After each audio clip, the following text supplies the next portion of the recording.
Калия «Қанатымсың» әніне жаңа бейнебаянын түсіре бастады. Сюжет бойынша бой жеткен өзінің арманындағы ханзадасын ойлап, қиялдарға беріле бастайды. Түсірілім тобы тек бір алаңға шоғырланып, бір күннің ішінде барлық істі бітіріп тастауға бел буған.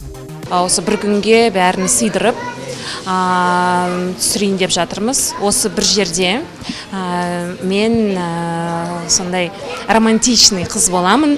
Өзімнің енді ойлап жүрген жігітімді тапсам ба деген, сол енді мүмкін табылатын шығар.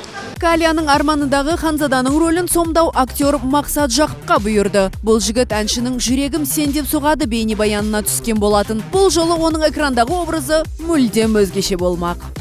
Бір образдағы жігітті сомдап жатырмын, бірақ әр қырынан көрсетеміз. Ол жерде жаңа дөрекі болуы да мүмкін.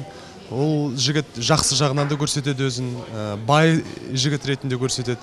Адамгершілік қасиетіне тоқталатын болсақ, өте мейірімді, байғампаз, ақылды.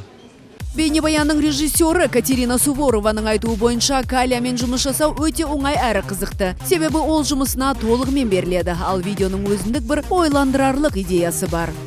Это такая история. Бұл баурап әкетер оқиға. Калия қиялға беріліп армандау арқылы идеалды жігіттің бейнесін құрастырады. Ол ханзада әдемі де, ақылды да, таланты да болсын дейді. Аяғында сол жігітті кездестіргенде ол Калияға көзінің бір қырында салып қарамайды. Қиялында бәрі жақсы болғанымен, шын өмірде бәрі әлдеқайда қиынырақ болады. Осымен бейнебаянда аяқталады.